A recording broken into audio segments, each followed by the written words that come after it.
Thank you for inviting me to share my story this morning.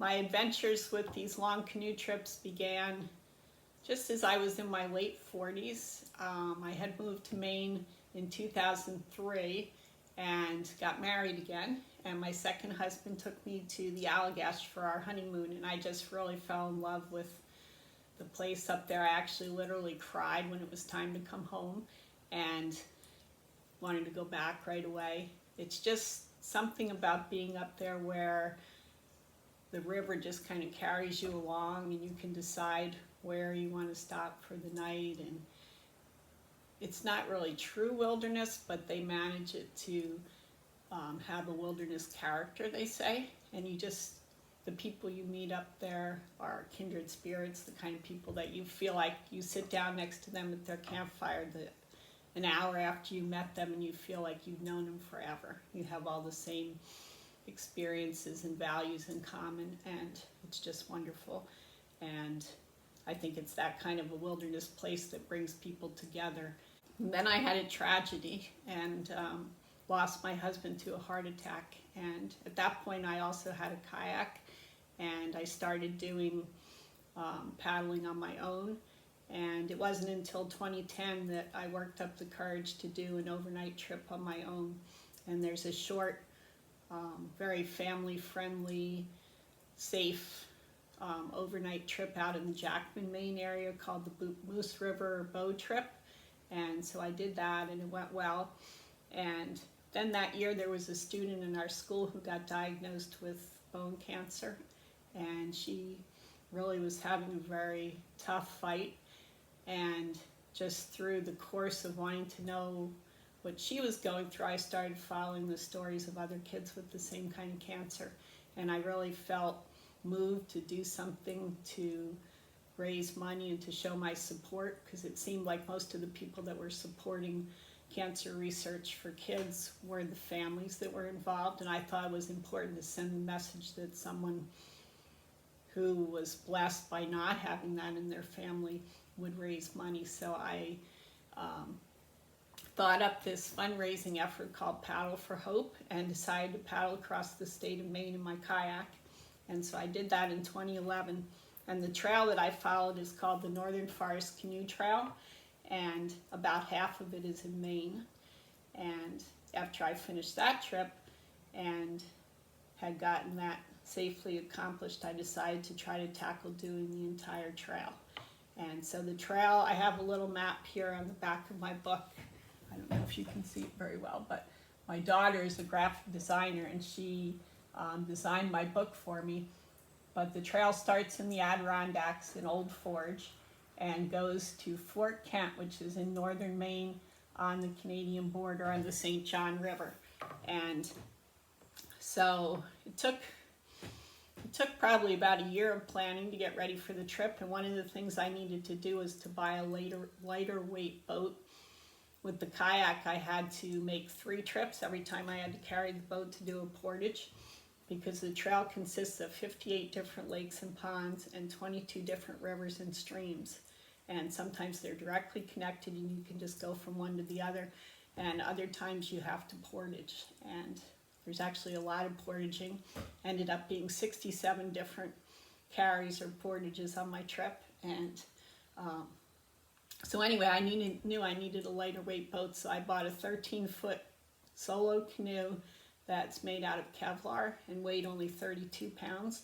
And with that, I'm able to actually just flip it up on my head and carry it like you see people do the traditional portaging, which, by the way, feels really cool to be walking down the trail and just kind of watching it appear underneath you, because you have a very limited view from underneath the canoe.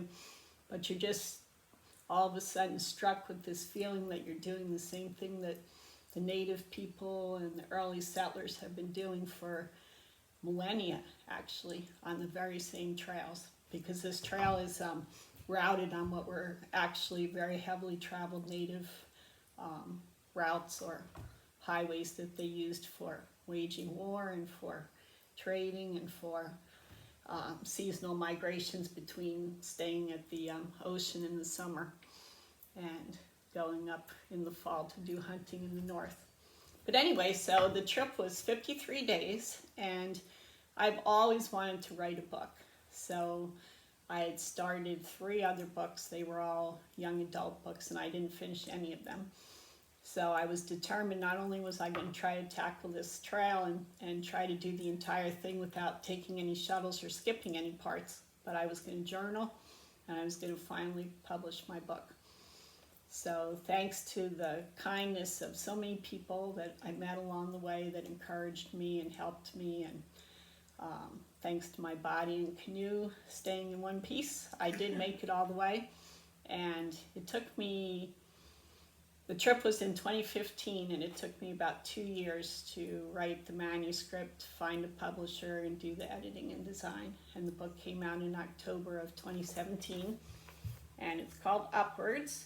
And the subtitle is The Story of the First Woman to Solo Thru-Paddle the Northern Forest Canoe Trail. So that is a wonderful accomplishment. Yeah, so I was the first woman to solo paddle the whole trail without skipping any parts, although there were other female paddlers that went ahead of me, either with partners or doing some of the more difficult parts of the trail that really were an inspiration to me. But when I think about it, it's almost amazing to me that I actually became the first to do anything athletic like that, because I've always been more of an academic person and less of a really strong athlete. But it's really just a question of putting together one day after another and not giving up and learning to be really flexible, because I like to have a very detailed plan. And so I had these really intricate spreadsheets that showed where I was going to camp each night and how far I was going to go, and even trying to decide when you stay in the river and when you get out and walk alongside of it. That's somewhat dependent on water levels and just on the conditions that you find when you get there. And so I learned really quickly that it's good to have a plan, but it's also good to be able to adapt to what you find each day, and kind of come to believe after a while that you're going to make it through the day no matter what challenges come out. Also a physical challenge. It was definitely emotionally healing, and I would say definitely. And I ended up putting so much more of my own personal story into Upwards than I really envisioned I was going to.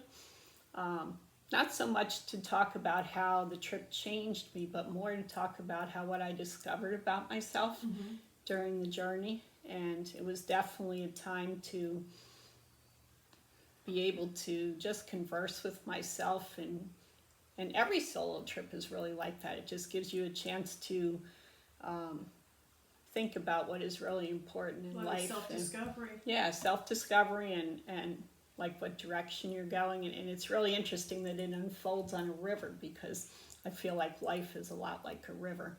And as you're going through rapids or you're getting to the calm places, it tends to be very good way, I guess, to look inside and have conversations with yourself. It's powerful. It is. Very good. Now tell us about the other. Now you came a part 2. Is this a part 2, or is this a totally different experience? It's totally different. I would say it's inspired by Upwards. So in this case, I was following an established trail. There's a website. There's a staff of wonderful people that steward the trail. What is your website if someone wants to purchase these books? So my website would be lauriechandler.com. Okay. And I publish my books cooperatively with a small press in Thomaston, Maine. So they actually fulfill the orders. So you go to my website and you can order the book, and then it'll be shipped from the publisher to you. Very good. And I'll have that in the description of this video as well. Good. But anyway, so the Upwards was an established trail. I was following a route that somebody else had decided upon, and there's a series of 13 maps that you follow. When it came time to do another adventure, because I knew I wanted to write another book, I really enjoyed discovering or deciding on what route I was going to take myself. And I had a friend from church do the maps for me. So I wanted one of those old-fashioned maps like you see in Sigurd Olson's books or something like that. And so this was a 17-day canoe trip. And 5-day backpacking trip. And the focus of the book is a national monument that was designated by President Obama in 2016. It's called Katahdin Woods and Waters National Monument, and it's Maine's first national monument. We have one national park, and now we have this national monument as well.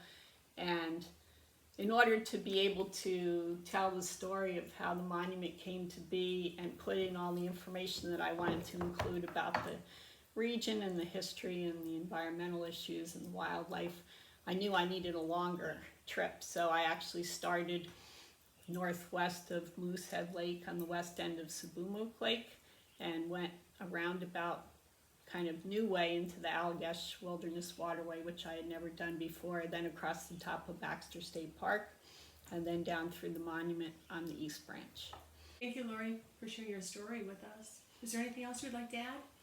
Yeah, I just want to say that I hope that people experience my books in the way that I wanted them to. I like to read the kind of book where you feel like you went along on an adventure, and you, in the case of a canoeing book, that you're right there in the canoe, sharing in the experiences, but also discovering each day the same things that I discovered. And I like to read a book where you learn a lot about the region, kind of woven into the story of the trip. So enjoy. Yeah. Thank you very much for sharing. You're welcome.